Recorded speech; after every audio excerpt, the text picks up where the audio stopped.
بسم اللہ الرحمن الرحیم۔ ناظرین، محترمہ عافیہ صدیقی کا جو معاملہ ہے وہ جناب پرویز مشرف دور کا مسئلہ ہے۔ کہا جاتا ہے کہ پرویز مشرف صاحب نے، مرحوم نے، ان کو یہاں سے پکڑ کے امریکہ کے حوالے کیا تھا۔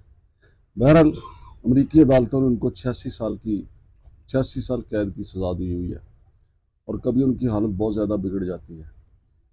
لیکن ہماری جو بھی حکومت آتی ہے وہ یہاں پہ تو یہ بات کہتی ہے، ان کے ورثہ سے، ان کی بہن ہے فوزیہ صدیقی صاحبہ، وہ کبھی سپریم کورٹ میں نظر آتی ہیں، کبھی وہ پرائم منسٹر کے ساتھ بیٹھی ہوئی نظر آتی ہیں۔ ان کو کہا جاتا ہے کہ یہ حکومت جو ہے ہر ممکن جو ہے وہ اقدامات کر رہی ہے، اور ہر ممکن قدم کیا ہے؟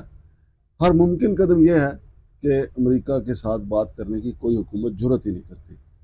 ابھی ہمارے ڈپٹی پرائم منسٹر جناب اسحاق ڈار صاحب وہاں پہ گئے تھے، انہوں نے ایک ٹی وی انٹرویو میں وہاں پہ فرما دیا کہ جو ان کو سزا ہوئی ہے وہ درست ہوئی ہے۔ اگرچہ ان سے جو اینکر تھا انہوں نے یہ سوال کیا کہ پاکستان میں انسانی حقوق کی پامالی ہو رہی ہے، لوگوں کو بولنے کی آزادی نہیں ہے، عمران خان کو قید کیا ہوا ہے، تو اس کے جواب میں انہوں نے یہ کہا جناب اسحاق ڈار صاحب نے کہ آپ کی جو عدالتیں ہیں، آپ کا جو قانون ہے، آپ نے محترمہ عافیہ صدیقی کو جو سزا دی ہے وہ آپ کے قانون نے دی ہے، ہم نے کبھی آپ کو کچھ کہا ہے؟ وہ اپنی جگہ پہ درست ہے۔ اسی طرح جو عمران خان کو سزا دی گئی ہے وہ ہمارے ڈیو پروسیس کے تحت ہے، لہٰذا ہم آپ کو نہیں پوچھتے، آپ ہمیں نہ پوچھیں۔ میں موجود ہوں جناب اس وقت مولانا عبدالعزیز صاحب کے اجرے میں، یہاں لال مسجد میں، ان سے ہم جانیں گے کہ محترمہ عافیہ صدیقی صاحبہ کے ساتھ 86 سال قید کی سزا کا یہ معاملہ ہے، اور ہمارا کوئی حکمران جرت نہیں کرتا کہ ان کے ساتھ آنکھ میں آنکھ ڈال کے بات کرے۔ اگر بات ہوتی بھی ہے تو وہ کہتے ہیں جی شکیل افریدی ہمیں دے دیں، ہم آپ کو عافیہ صدیقی دے دیتے ہیں، یعنی کچھ لو دو کا سلسلہ ہوتا ہے۔ مولانا صاحب سے جانتے ہیں کہ اس میں ہمیں کیا کردار ادا کرنا چاہیے، اور جو حالیہ بیان اسحاق ڈار صاحب کا ہے وہ کس تناظر میں دیکھتے ہیں۔ السلام علیکم جناب۔ وعلیکم السلام۔ مولانا صاحب، آپ کی نظر سے بھی گزرا ہوگا جو ہمارے ڈپٹی پرائم منسٹر نے فرمایا، تو کس نظر سے دیکھتے ہیں جو ڈپٹی پرائم منسٹر نے فرمایا کہ جی آپ کے قانون نے جو ان کو سزا دی ہے 86 سال قید کی تو وہ درست ہے، ادھر ہم نے عمران خان کو جو دی سزا یا وہ جیل میں وہ درست ہے، کیا ٹھیک کہا انہوں نے؟ اعوذ باللہ من الشیطان الرجیم، بسم اللہ الرحمن الرحیم۔ وَإِذَا لَقُوا الَّذِينَ قَالُوا آمَنَّا وَإِذَا خَلَوْا إِلَىٰ شَيَاطِينِهِمْ قَالُوا إِنَّا مَعَكُمْ۔ قرآن مجید میں اللہ تعالیٰ نے سورہ بقرہ کے اندر ایمان والوں کا بیان بڑا مختصر فرمایا، اور کفار کا بیان بھی مختصر فرمایا ہے پہلے دوسرے رکوع میں، اور منافقین کا بیان بڑی تفصیل سے فرمایا ہے۔ اور قرآن مجید میں سورہ منافقون بھی ہے، کیونکہ منافقین یہ ایک خطرناک گروہ ہے۔ ہمارے جو حکمراں ہیں یہ اصل میں منافقین کی شکل کے لوگ ہیں، جو پاکستان کے سامنے کچھ اور ہوتے ہیں، قوم کے سامنے کچھ اور ہوتے ہیں، اور جب وہاں جاتے تو کچھ اور ہوتے ہیں۔ یہاں پر پوری قوم کے ہم آپ کے ساتھ ہیں جی، ہم آپ کے یہ ہیں فلاں ہیں دن میں، اور جب یہاں سے وہاں چلے جاتے ہیں، قرآن میں جیسے فرمایا وَإِذَا لَقُوا الَّذِينَ آمَنُوا قَالُوا آمَنَّا، ایمان والوں کے پاس کہتے ہیں ہم ایمان لائے۔ وَإِذَا خَلَوْا إِلَىٰ شَيَاطِينِهِمْ، جب شیطانوں کے پاس جاتے ہیں قَالُوا إِنَّا مَعَكُمْ، ہم تو تمہارے ساتھ، ہم تو مزاق کر رہے تھے۔ تو یہ ہمارے ساتھ تو 80 سال سے یہی کچھ چل رہا ہے۔ یہ جتنے لوگ بیٹھے ہیں اب تک آئے ہیں تقریباً سب کا یہی حال ہے۔ 80 سال سے انگریزوں کے ایجنٹ بیٹھے ہوئے ہیں، اور انگریزوں کے ہم نوا بیٹھے ہیں، یہود و نصارہ کے ایجنٹ بیٹھے ہوئے ہیں۔ تو یہ یہاں پر کچھ باتیں کرتے ہیں، اور جب وہاں جاتے ہیں تو ان کے ساتھ ملے ہوتے ہیں، ان کے ساتھ ڈانس بھی کرتے ہیں، ان کے ساتھ محفلیں بھی سجاتے ہیں، اور گندی، اور پھر یہاں سے جب ریٹائر ہوتے ہیں تب وہاں تشریف لے جاتے ہیں سارے کے سارے۔ حالانکہ یہ خود مشرف کے خلاف ہیں۔ اگر یہ اسحاق ڈار صاحب کہہ دیتے کہ مشرف نے غلط قدم اٹھایا تھا اس کو آپ کے حوالے کر، وہ سیاست ہے، سیاست میں یہ سب کچھ کرتے ہیں۔ جب سیاست میں آتے ہیں یا پوزیشن میں ہوتے ہیں تو ایسے لگتا ہے جیسے بڑے پارسا لوگ ہیں، اور جب حکومت میں آتے ہیں تو سارے وہ الٹے کام کرتے ہیں۔ اب مریم نواز صاحبہ کون سا الٹا کام نہیں کر رہی؟ سارے الٹے کام کر رہی ہیں۔ یہ آپ نے لوگوں کے گھر گرانے ہیں، یا اگر یہ ٹھیک ہے کہ راستے کھلے ہونے چاہیے، اس سے دو رائے نہیں ہے، لیکن آپ پہلے لوگوں کو گھر تو بنا کر دے دیں۔ اگر غریبوں نے گھر بنا لیا ہے، چلو مجبوراً بنا لیا ہے، ان کے پاس جگہ نہیں تھی یا ان کے پاس دکان نہیں تھی، لوگوں کی تجارت کا بٹھا بیٹھ گیا ہے، اور آپ کے جو ہے بڑے بڑے ٹالل آ رہے ہیں اور شاول آ رہے ہیں اور گرا رہے ہیں اور اس پر خوشیاں منا رہے ہیں، آپ نے تو پوری قوم کی تجارت بٹھا دی ہے. ہم، اب لوگ بیچارے دکانیں ان کی گرا دی ہیں. آپ نے کبھی دیکھا کہ کوئی وزیر اعظم اور صدر اور آرمی چیف کا کوئی گھر بھی گرا ہو؟ نہیں سر، تجاوزات عافیہ صدیقی صاحب کے حوالے سے بات کریں. میں نے کہا جی قوم کی- وہ سارا ایک ہی مسئلہ ہے نا. لیکن آپ ذرا تھوڑا سا ہم یہ دیکھیں، کہتے ہیں کہ وہ غلط ہے. فوزیہ صدیقی صاحبہ جو ہے نا، پرائم منسٹر کے پاس تقریباً وہی وقت تھا جب وہ بیٹھی ہوئی تھی اور پرائم منسٹر صاحب ان کو کہہ رہے تھے کہ آپ فکر نہ کریں، ہم آپ کی بہن کی رہائی کے لیے ہر ممکن اقدامات کریں گے. ادھر ہمارا ڈپٹی پرائم منسٹر کہہ رہا تھا کہ اس کی سزا ٹھیک ہے جو آپ نے کی ہے. وہی تو میں نے کہا نا، یہ منافقت ہے. اور منافقت کس کا نام ہے؟ یہ منافقت تو چل رہے ہیں. اور یہ منافقت آج سے نہیں ہے. یہ مسلم لیگ کا نام، مسلم لیگ سب سے بڑی منافقت ہے. یہ مسلم لیگ تو ہے ہی نہیں، یہ تو منافق لیگ ہے. یہ منافقوں کی جماعت ہے ساری. اور پیپل پارٹی بھی یہ عوام کی جماعت تو ہے ہی نہیں، یہ سارے کھانے پینے کی جماعتیں ہیں. تو سب کا حال یہی ہے تقریباً، ہماری جتنی جماعتیں ہیں نا. اگر قرآن و سنت کا نظام آئے تو یہ سارے جیلوں میں ہوں. یہ ساری پیپل پارٹی کے 99% لوگ اور مسلم لیگ کے 99% لوگ آج قرآن و سنت کا نظام آ جائے نا یہاں، کوئی اللہ والا آ جائے، اور اللہ کے لیے کوئی مشکل نہیں. حالات بتلا رہے ہیں کہ یہ نظام فیل ہو چکا ہے.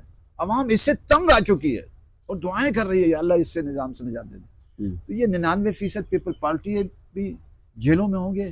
اور آپ ان کے اساسے ذرا چیک کیجیے گا. اچھا، ایک محترمہ ہے سر جی پنجاب اسمبلی میں، انہوں نے وہاں پہ ایک قرارداد پیش کی ہے، بل پیش کیا ہے کہ یہ جو داڑھی ہے اس کو فیشنیبل طریقے سے بنایا جاتا ہے، وہ ترچھی سی داڑھی بنائی جاتی ہے، تو یہ خلاف سنت ہے. بالکل. تو وہ داڑھی جو ہے، داڑھی سنت رسول ہے، اس کو سنت کے مطابق ہونا چاہیے. آپ ان کی اس جو مسودے کو کس نظر سے میں دیکھیں؟ کہتا ہوں وہ قابل مبارکباد ہے. جس خاتون یہ تو جمعیت علماء اسلام کو کرنی چاہیے تھی. اور جمعیت علماء اسلام کے متعلق کوئی بات نہیں کرتی. اسلام کے علاوہ ساری باتیں کرتی ہے. اسلام کے متعلق اس نے کوئی، ہمارا سارا میڈیا سارا دن فحاشی پھیلا رہا ہے. جمعیت علماء اسلام خاموش. اور ہماری عدالتوں میں سارا دن انگریز کا نظام چل رہا ہے. جمعیت علماء اسلام خاموش. پورے ملک میں فحاشی بدکاری کے اڈے عام. جمعیت علماء اسلام خاموش. اور فلسطین کے اندر کیا ظلم ہو رہے ہیں. اس وقت تو جمعیت کو آگے قیادت کرنی چاہیے تھی کہ ہم آ رہے ہیں میدان میں اسلحہ لے کر. اگر حکومت نہیں نکلتی تو ہم اسلحہ لے کر یہاں فلسطین پہنچ جائیں گے. وہ نہیں کرتی. لیکن وہاں تو صرف جان کی بازی لگانا پڑے گی نا. ادھر وہ سیاستدانوں کو بھی ڈرا لیتے ہیں اور فوج کو بھی ڈرا لیتے ہیں. یہ سیاست ہے نا، یہ سیاست، یہ جمہوری سیاست اصل میں منافقانہ سیاست کا نام ہے. جمہوری سیاست جو ہے اس میں منافقت ہوتی ہے. جتنا آپ جھوٹ بول سکیں بس یہی چلتا رہتا ہے. تو بہرحال اب یہ سیاست ختم ہو چکی ہے. فوزیہ سر جی عافیہ صدیقی کو کیسے رہا کروایا جا سکتا ہے؟ دیکھیں ان کے ریمنڈ ایونز نے سر بازار ہمارے لوگوں کو گولیاں ماری تھی، دیت دے کے وہ ہمارے حکمران صلح کروانے کے لیے بیچ میں پڑے ہوئے تھے. ہم اپنی عافیہ صدیقی کو کیسے چھڑا سکتے ہیں؟ تو آپ یہاں سے چند بندے، آپ ان کے جو امریکی سفارت خانہ، آپ ان کو گرفتار کر کے اندر پکڑ لیں کہ چھوڑتے ہو کہ نہیں چھوڑتے، سیدھے ہو جاؤ سارے.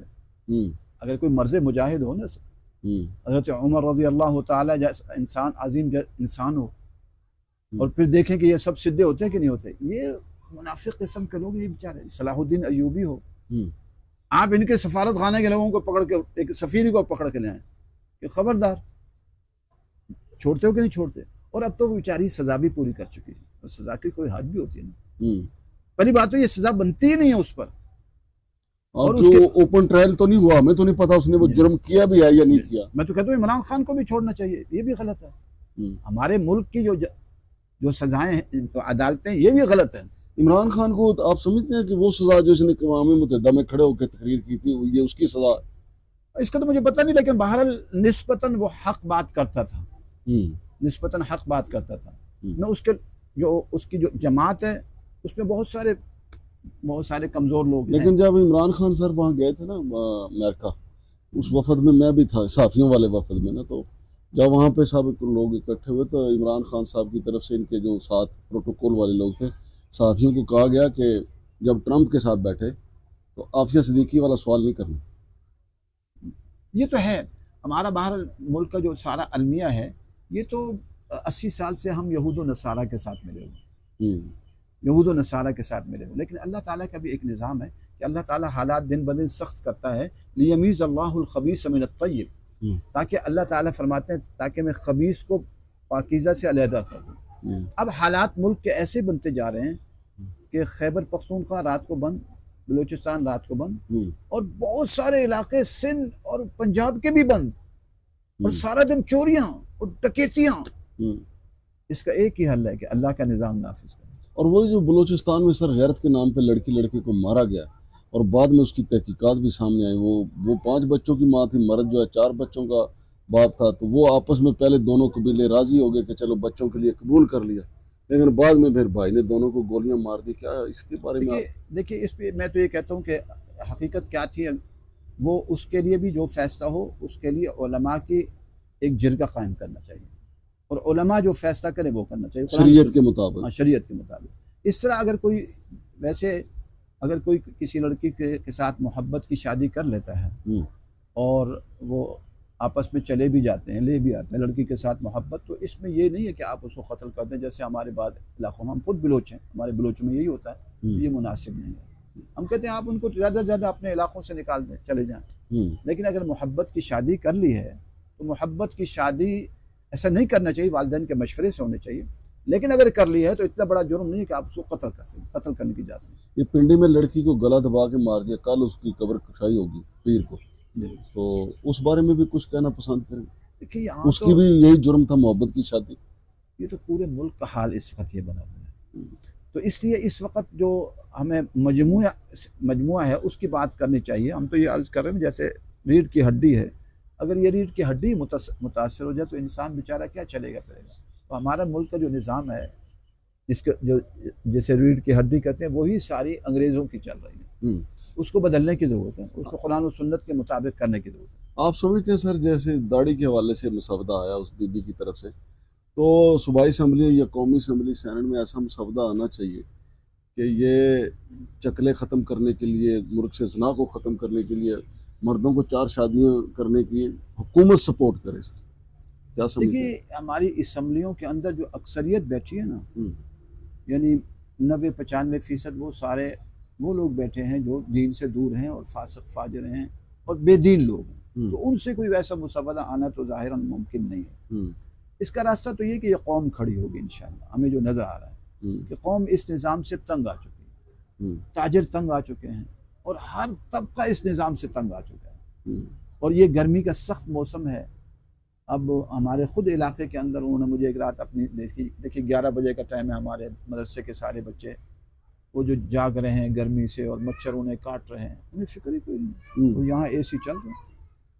صحیح بات۔ تو اس لیے یہ قوم کا حدیث میں آتا ہے ارحموا من فی الارض یرحمکم من فی السماء، کہ تم زمین والوں پر رحم کرو، آسمان والا تم پر رحم کرو۔ اور یہ بھی فرمایا من لم یہتم بامور المسلمین فلیس منا، جو مسلمانوں کے مسائل مصائب کی فکر نہیں کرتا، آپ نے فرمایا وہ ہم میں سے نہیں۔ آج فلسطین کے لیے ہم کیا فکر کر رہے ہیں؟ ہمارے حکمراں کیا فکر کر رہے ہیں؟ کچھ بھی نہیں۔ تو اسی میں سمجھتا ہوں کہ پوری قوم جو اس وقت حالات بن رہے ہیں، اگر حکمران تیار نہ ہوئے تو پھر قوم تیار ہوگی۔ اس قوم میں غیرت ہے اور قوم تیار ہو رہی ہے۔ اب تو میں تبلیغی جماعت والوں کو دیکھتا ہوں نا، ان کے جذبات دیکھتا ہوں، حالانکہ وہ بڑے دھیمی جماعت ہے، ان کا جذبہ ہے کہ ہم جہاد میں نکلیں، وہ جہاد پر نکلنے کو تیار ہیں فلسطین کے حالات دیکھ دیکھ کر۔ تو فلسطینیوں کا ایک تو امت پر احسان ہے کہ اس نے پوری قوم کو مجاہد بنا دیا نظریاتی طور پر، اب یہ تیار ہو چکے ہیں، وہ موقع دیکھ رہے ہیں، اب موقع دیکھ رہے ہیں، وہ کیا ہوگا وہ تو اللہ تعالیٰ بنائیں گے، لیکن نظریاتی طور پر ان کی قربانیوں نے پوری امت مسلمہ، کیا سعودی عرب کے مسلمان ہو، کیا مصر کے مسلمان ہو، کیا پاکستان، بنگلہ دیش، ہندوستان، سب الحمدللہ نظریاتی طور پر وہ جہاد کے لیے تیار ہیں۔